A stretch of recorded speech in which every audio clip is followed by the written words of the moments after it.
ವಿಧಾನಸೌಧದ ಎದುರು ರಾರಾಜಿಸಲಿದೆ ಬೃಹತ್ ಕಟ್ಔಟ್ಗಳು. ಡಿಕೆಶಿ ಪ್ರಮಾಣ ವಚನದ ದಿನ ಕಟ್ಔಟ್ ಅನ್ನು ಹಾಕುವುದಕ್ಕೆ ಈಗ ಸಿದ್ಧತೆಯನ್ನು ಮಾಡಿಕೊಳ್ಳಲಾಗ್ತಾ ಇದೆ. ಸಿಎಂ ಆಗ್ತಾ ಇದ್ದಂಗೆ ಈಗ ವಿಧಾನಸೌಧದ ಎದುರು ಡಿಕೆ ಅವರ ಕಟ್ಔಟ್ ನಿಲ್ಲುತ್ತೆ. ಇನ್ಮೇಲೆ ಹೈಕೋರ್ಟ್ ಎದುರಿನ ಕಾಂಪೌಂಡ್ ಬಳಿ ಕೂಡ ಈಗ ಸಿದ್ಧತೆಯನ್ನು ಮಾಡಿಕೊಳ್ಳಲಾಗ್ತಾ ಇದೆ. ಬೃಹತ್ ಕಟ್ಔಟ್ ಹಾಗೂ ಬ್ಯಾನರ್ ಅನ್ನು ಅಳವಡಿಕೆ ಮಾಡೋದಕ್ಕೆ ಈಗ ಎಲ್ಲ ರೀತಿಯಾದ ಸಿದ್ಧತೆ ಅಂತೂ ನಡೀತಾ ಇದೆ. ಸೊ ಈಗ ರಾಜ್ಯದ ಸಿಎಂ ಆಗ್ತಾ ಇರುವಂಥ ಹಿನ್ನೆಲೆಯಲ್ಲಿ ಸಹಜವಾಗಿ ಅವರ ಅಭಿಮಾನಿಗಳಿಂದ ಅದು ಎಲ್ಲಿ ವಿಧಾನಸೌಧದ ಮುಂಭಾಗದಲ್ಲಿ ಬೃಹತ್ ಕಟ್ಔಟನ್ನು ಹಾಕಬೇಕು ಅನ್ನುವಂಥ ಲೆಕ್ಕಾಚಾರ.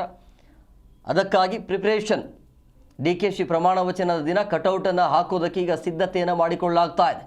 ಸಿಎಂ ಆಗ್ತಾ ಇದ್ದಂಗೆ ವಿಧಾನಸೌಧದ ಮುಂಭಾಗದಲ್ಲಿ ಡಿಕೆಶಿ ಅವರ ಪವರ್ ಗೊತ್ತಾಗಬೇಕು ಅನ್ನುವಂಥ ಕಾರಣಕ್ಕಾಗಿ ಅಲ್ಲಿ ಹೈಕೋರ್ಟ್ ಎದುರಿನ ಕಾಂಪೌಂಡ್ ಬಳಿ ಈ ರೀತಿ ಅವಕಾಶ ಇಲ್ಲ. ಅವ್ರದ್ದೇ ಸರ್ಕಾರ, ಅವ್ರು ಏನು ಬೇಕಾದರೂ ಮಾಡ್ಕೊಳ್ಬೋದು.